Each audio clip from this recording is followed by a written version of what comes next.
Bonjour et bienvenue dans Bonjour chez vous. Aujourd'hui, nous allons parler de la puissance de la foi. Découvre cette puissance. Hier, on a parlé de l'autorité que nous avions reçue en Jésus-Christ et aujourd'hui, on va associer cette autorité à la puissance de la foi avec Aurélie et le pasteur Marcel Kwamenan. Bonjour à tous les deux. Bonjour Evelyne, bonjour pasteur Marcel. Bonjour, en tout cas, c'est une joie de vous revoir toutes les deux, brillantes, rayonnantes, comme des princesses de l'Éternel. Alléluia. Amen.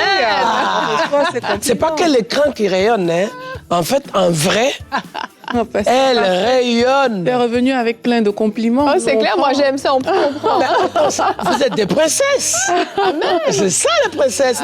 Elle rayonne déjà pour ce que vous êtes, pour ce que Dieu est en vous, mais aussi par le fait que vous êtes dégagé de la grâce de Dieu et de l'amour de Dieu, Amen. de la bonté de Dieu et de la joie du Seigneur. Reste là tout le temps, pasteur Marcel. Bonjour chez vous. Ça commence bien la journée, moi je dis. Hein. C'est très bien. Merci Marcel pour tout ça. Tu as l'air en pleine forme, en tout cas, je suis contente. Hier, on a parlé de l'autorité du croyant. C'était vraiment une très belle émission. Allez l'écouter si vous ne l'avez pas encore écouté. Et puis aujourd'hui, tu feras une rubrique réponse d'expert. Tu nous diras quelle est la puissance de la foi. Et on va donc vous parler de la foi tout au long de cette émission.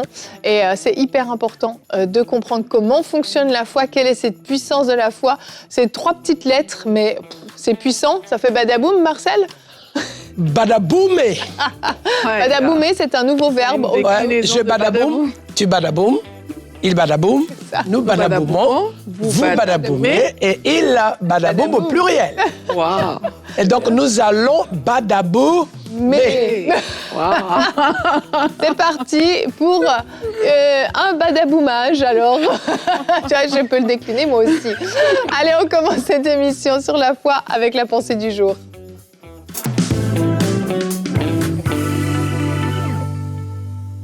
Je vais commencer par un verset biblique qu'on retrouve dans Matthieu 21, verset 22.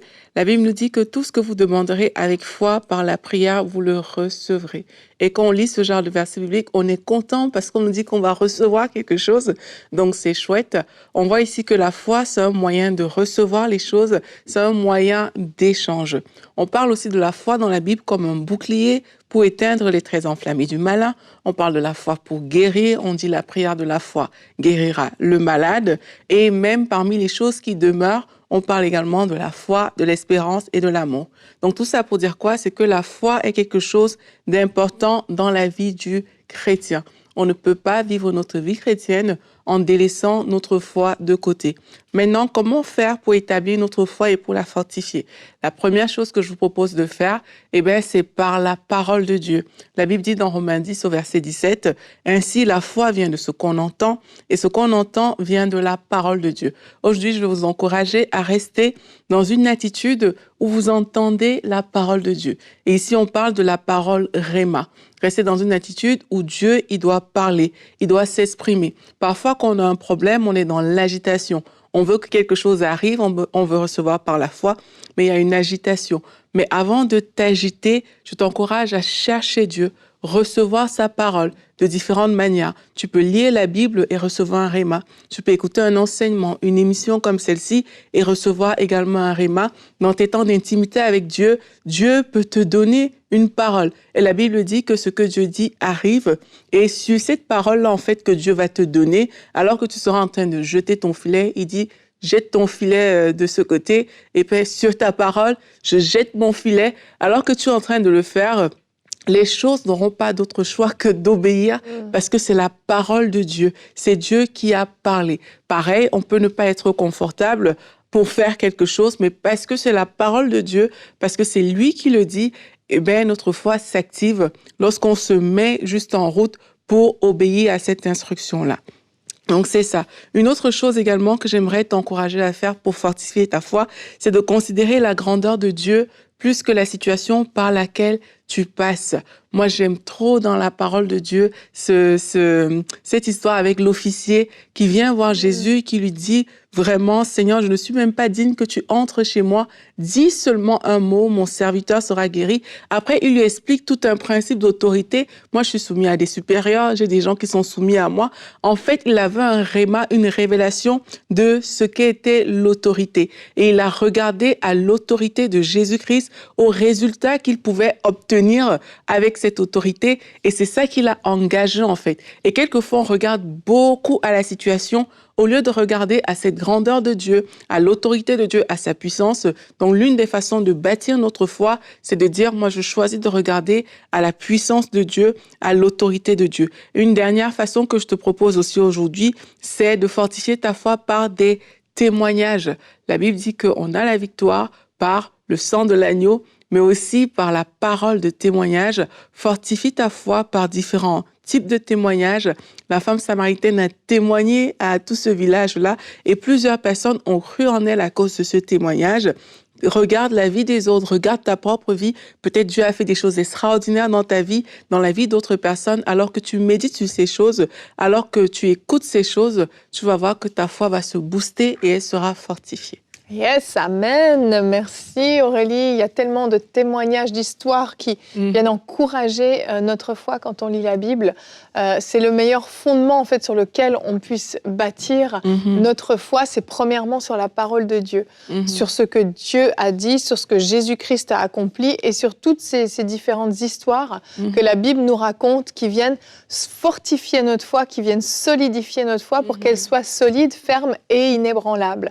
Et oui, il y a plein d'histoires. Moi, je pense à cette femme à la perte de sang aussi, qui dit si je peux seulement toucher le bord de son vêtement, un tout petit bout, mais elle savait que juste ce point de contact était suffisant pour qu'elle reçoive sa guérison. Des années de souffrance et elle reçoit cette certitude. C'est la foi qui produit le miraculeux. Et un autre exemple de foi, c'est Abraham, qu'on appelle le père de la foi. C'est pas pour rien.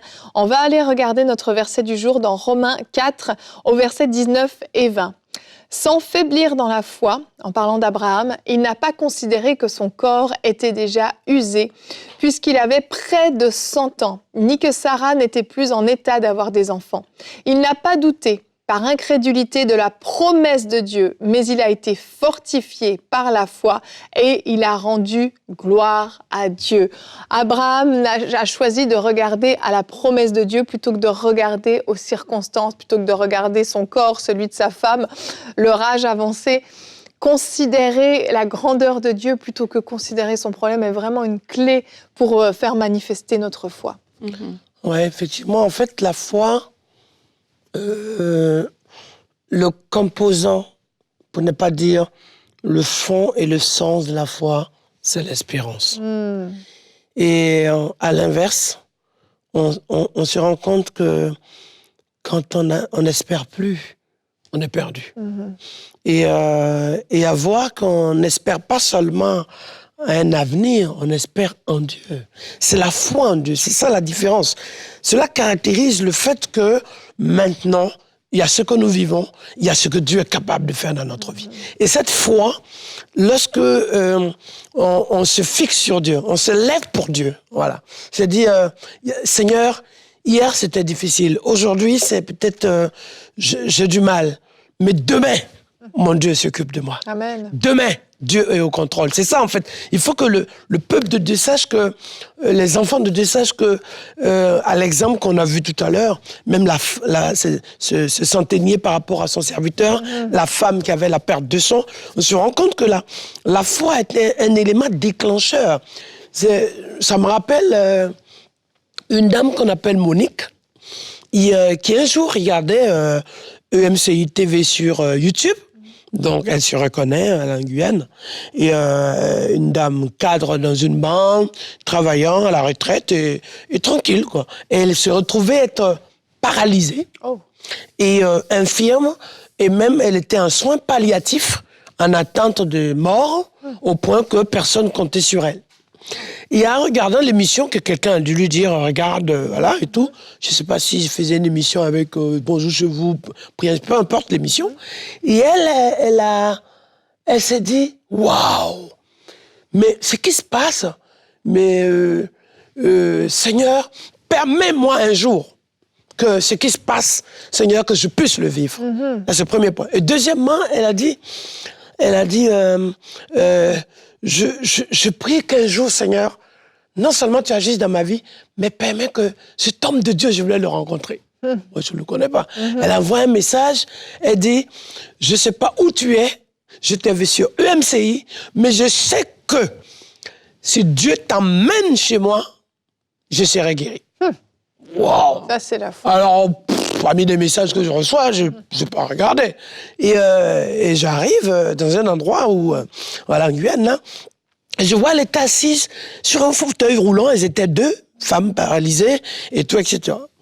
Mais elle disait en elle-même, c'est mon jour. C'est ça, c'est du concret. C'est mon jour.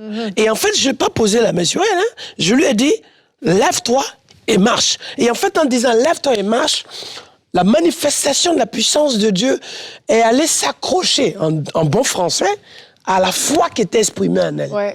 Et qu'est-ce qu'elle a fait? Elle s'est levée. Elle a commencé à marcher, on poussait son fauteuil derrière elle. Mais je vais te dire la bonne chose. C'est plus ce jour. Elle avait 3 fauteuils. 2 gros, un petit déambulateur. Elle était délivrée.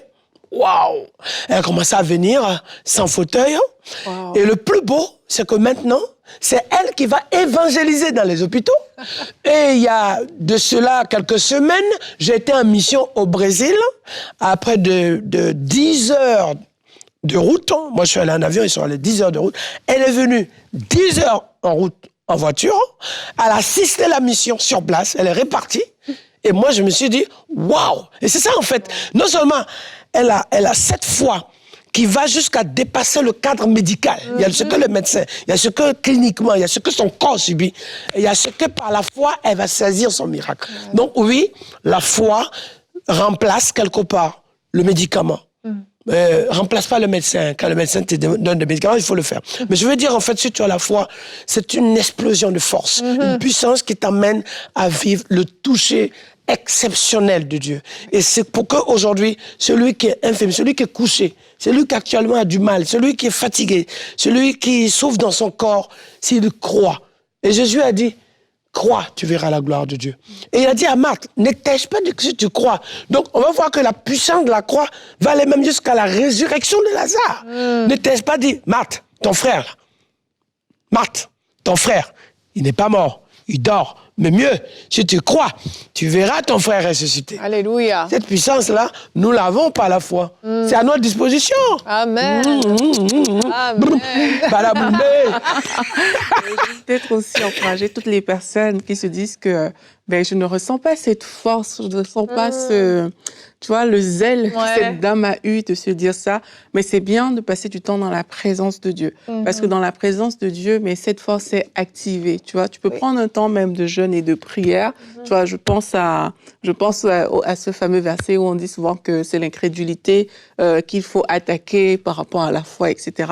Tu peux prendre un temps de jeûne et de prière dans la présence de Dieu et tu lui demandes vraiment de te remplir de cette foi, de remplir ton cœur en tout cas de la connaissance de Dieu, des choses qui vont animer la foi.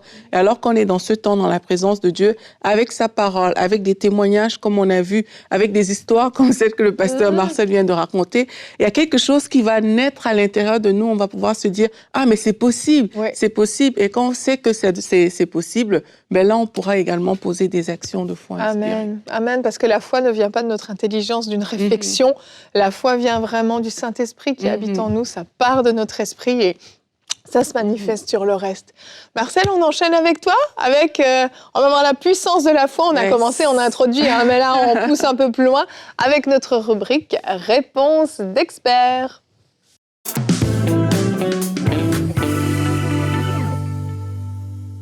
Alléluia. Je dirais dans le livre de Jean chapitre 14, verset 12, et c'est un verset pour vous. En vérité, je vous le dis. Quand ça s'annonce comme ça, c'est qu'il y a de bonnes choses qui arrivent. Il dit, waouh, celui qui croit en moi fera aussi les œuvres que je fais et en fera de plus grandes parce que je m'en vais au Père. Et quand tu regardes très bien, comment seulement par la foi, on peut faire des choses que Jésus fait et même des plus grandes. Alors, citons ce que Jésus a fait. Il faut à un moment donné prendre ta Bible, en fait, de façon pratique. Ce que Jésus a fait. Jésus a guéri. Jésus a marché sur l'eau. Jésus a libéré. Jésus a pardonné. Jésus a ressuscité. Jésus a transformé des situations, multiplié le pain. Tout ce que Jésus a fait, par la foi, vous voyez, par la foi, c'est pas magique, c'est pas impossible. La foi te donne l'accès, ça t'introduit dans la capacité dimensionnelle. Waouh! La foi, ce qui est une réalité une assurance même du chrétien. Vous voyez, la garantie du chrétien, la force du chrétien, qui fait que le chrétien, en fait, il n'a pas peur face aux difficultés, parce qu'il sait que tant qu'il croit en Dieu, tant qu'il a la foi, je dis bien, foi, F-O-I, force des œuvres inébranlables. C'est par la définition du F-O-I. C'est une force, et les disciples disaient à Jésus, ici je vais vous le partager, il disait dans le livre de Luc chapitre 17, le verset 5, les apôtres disent au Seigneur, augmente-nous la foi. C'est-à-dire à un moment donné, Seigneur, permets que ma foi monte. Ma foi, encore, Seigneur, grandisse. Permets que, c'est pour ça qu'on dit qu'un enfant dans la foi, on peut parler d'immaturité dans la foi. Et à un moment donné, il faut, tu grandis dans la foi dans le sens que maintenant, tu prends du muscle. Tu prends de l'assurance, tu as de la ferveur, tu as de la détermination, tu as de la conviction, tu as la vision du royaume de Dieu. C'est-à-dire que ta vision n'est pas sur ce que tu vis, mais sur Dieu. Et en fait, cette foi qui est une puissance, on a vécu tellement dans la théorie, dans la logique, dans les choses bien faites, qu'on a oublié qu'à côté de ça, la Bible dit que tout est possible à celui qui croit. Il faut qu'on comprenne, se rende compte. Quand on dit tout est possible, dans le mot tout, T-O-U-T. Ce n'est pas une déviation, un contournement des situations. C'est le tout. Tout de ce que tu peux vivre. Tout de ce que tu peux traverser. Tout de ce que tu peux rencontrer. Tout de ce que tu peux subir. Tout de ce qui peut t'arriver. Tout de ce que tu peux connaître dans ta vie depuis ta naissance. Le tout dans tous les domaines. Maladie, financière, personnelle, morale, spirituelle, physique, tout, sentimental, tout. Tant que le tout est accompli de la croix, tout est accompli de Jésus de Nazareth, tu vas te rendre compte que oui, par la foi est une puissance. Il faut que maintenant, tu te rends compte, c'est pas des récits. Vous savez, on est tellement habitué un peu à l'idolâtrie qu'on aime toucher. La foi, c'est pas voir. La foi, c'est croire. La foi, c'est pas toucher. La foi, c'est vivre les choses. Tu peux toucher quelque chose et être déformé par le retour de ce que tu touches. Or, la foi, c'est quoi? La foi, c'est en Dieu. Parce que peu importe ce que tu vois, ce que tu touches, ce que tu comprends, ce que tu subis, ton Dieu, lui, connaît toutes choses. Il va opérer pas pour ce que tu es en train de traverser. Il va opérer pour ce que lui, il a planifié. Il va opérer pour ce qu'il a déjà accompli. Il va opérer de ce qu'il a destiné, et je dis même mieux, prédestiné. C'est encore mieux. Et il va te pousser dans cette promesse, en fait. Oui, c'est une puissance. Et c'est avec foi qu'on va se lever face aux atrocités du monde. Avec foi qu'on va se lever face aux montagnes. Et cette parole, dans le livre de Zacharie, chapitre 4, il dit, montagne, qui es-tu? Et en fait, tu poses la question à la montagne parce que celui qui est en toi est plus grand. C'est-à-dire que, c'est quoi ce problème? Maladie, qui es-tu? Attaque, qui es-tu? Démon, qui es-tu? Problème, qui es-tu? Situation, qui es-tu? Mais c'est-à-dire que tu te lèves, tu te lèves le matin.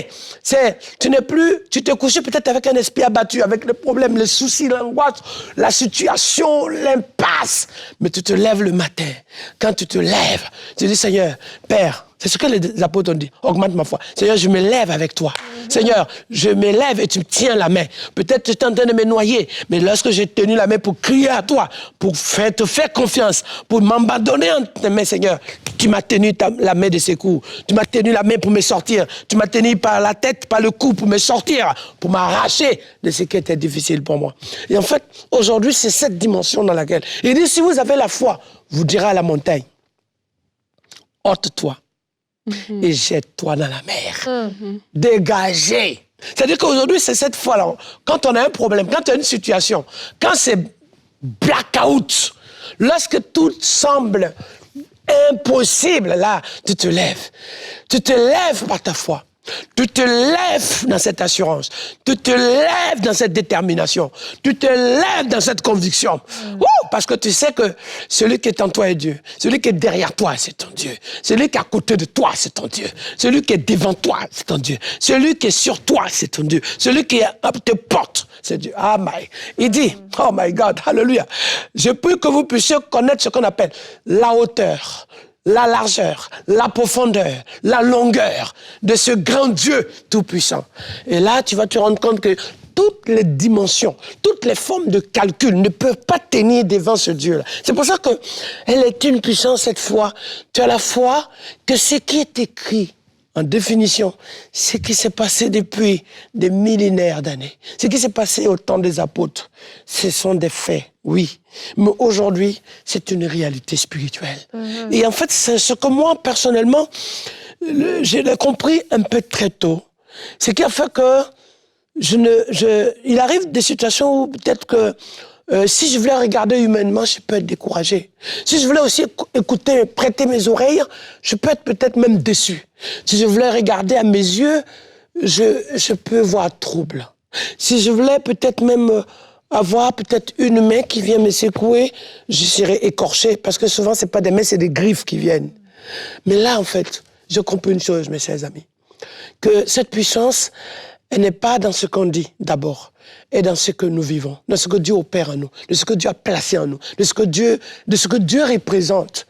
Et aujourd'hui, il faut que ces hommes et ces femmes se rendent compte que nous devons, dans ce que tu es en train de traverser actuellement, frère, écoute-moi bien, tu as besoin de te lever. Te lever en disant, Seigneur, lève-toi à ma place. C'est ça, augmente ta foi en moi. Lève-toi à ma place, Seigneur. Tiens-moi par ta main, Seigneur. Père, Seigneur, je sais, je suis prêt. Je veux même noter ce que tu es en train de faire. Je veux recevoir. Je ne veux pas dire que tu te projettes dans l'avenir. C'est un petit mot de terme français. Mais tu emmènes ton cœur, ton âme et ton esprit à ne pas vivre ce que tu subis aujourd'hui. À ne pas être embarrassé pour ce que tu as traversé hier. Mais aujourd'hui être libre. Libre de marcher dans les pas de Jésus. Amen. Parce que tu sais une chose, dans la foi, il n'y a pas de mur devant toi. Si le mur résiste, soit il va s'écrouler, montagne tu seras aplanie, soit dans ce mur, il y aura un passage. Et ce passage, ça s'appelle une porte. C'est ça en fait.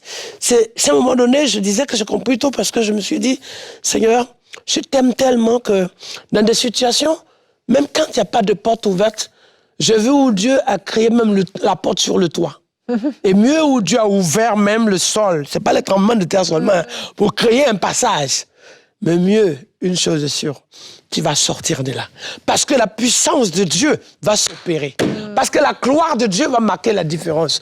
Parce que on a la résurrection de Jésus de Nazareth. Il y avait une grosse pierre qui avait été enroulée pour boucher la tombe. Mais lorsque l'ordre était donné, que le 3e jour, il devait sortir. Tout devait bouger pour que ce qui est mentionné, écrit, décidé, destiné soit accompli, en fait. Par définition, les anges ont roulé la pierre. Peut-être qu'on ne voyait pas physiquement les anges, mais on voyait la pierre sortir. Et la tombe a été remuée. Et les chaînes de la mort, les manteaux, les bandeaux de la mort sont partis. Le corps qui commençait à pourrir, tout est parti. C'est ça, en fait. C'est espérer que ce qui est dit, rester dans ce qui est décidé, t'orienter sur ce que Dieu t'a dit, que tu ne seras pas seul. Même que ce soit dans une situation de combat, de mariage. C'est fait quand on voit l'horloge biologique, l'horloge médicale, les résultats, les exemples, les modèles qu'on voit, l'entourage, ça ne nous apporte pas. Mais j'aimerais que maintenant vous sachiez une chose, mes chers amis. Il est temps qu'on arrête de vivre sur ce qui nous entoure, mais qu'on vive sur ce qui se manifeste en nous, qui doit se dégager pour rayonner dans notre vie. Et mieux, cette image, lorsqu'il fait nuit, vous savez, on a une torche, on allume cette torche et on cherche son passage. Et pour ne pas marcher dans le noir, dans la nuit noire, pour ne pas trébucher, pour ne pas marcher dans l'obscurité. Mais le plus fort de ce que j'aime avec Dieu, c'est que dans ces temps-ci, dans cette étape de l'accomplissement des actes des apôtres, et en fait, ce n'est plus la torche que tu vas allumer.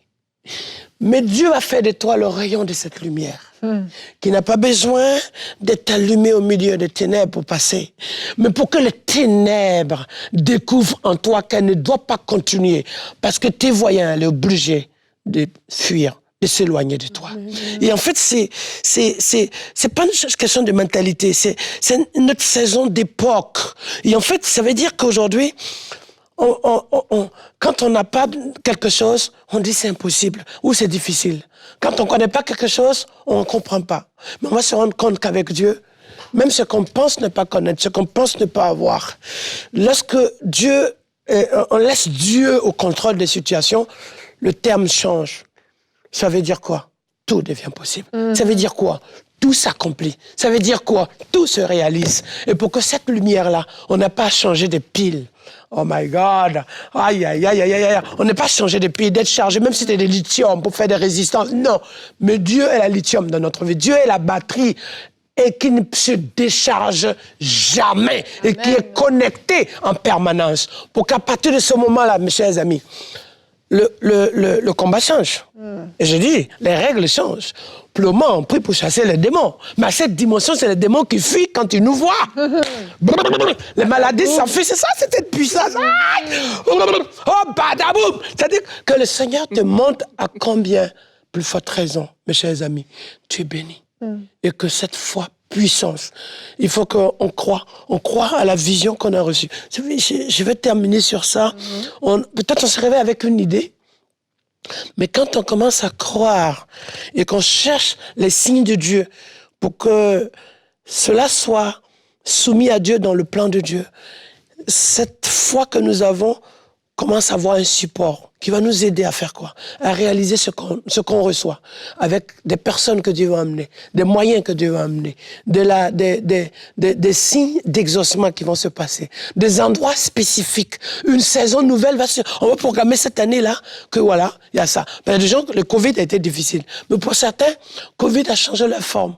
Il y a des choses qui sont passées pour qu'à ce Covid, il y ait notre fonctionnement, notre relation. Ce que je veux dire, c'est que lorsque la puissance de la foi s'active, même ce qui paraît difficile, blocage ou problématique, se transforme en résultat. Amen, amen. Merci Marcel. Merci beaucoup d'être venu amener le badabou. Vous allez témoigner ce que Dieu fait. Ah là là là là là. Amen. Amen. Merci Marcel d'avoir été avec nous, d'être venu faire ces 2 émissions. C'était court mais puissant. Comme toujours, la puissance est sur ce plateau quand tu es là. Et demain, on va se retrouver quand tu es là. Oui, oui, oui, oui. T'as raison de préciser. Demain, on va voir comment se défaire de la culpabilité. Et il y aura un pasteur, j'ai une question avec Frank. J'ai changé et je sais que Dieu m'a pardonné. Suis-je obligée de m'excuser auprès des gens que j'ai blessés? C'est la question à laquelle Frank répondra. Merci encore Marcel d'être venu nous voir sur Bonjour chez vous. Reviens quand tu veux. Et nous, on se retrouve demain. Allez, bonjour chez vous. Badaboum.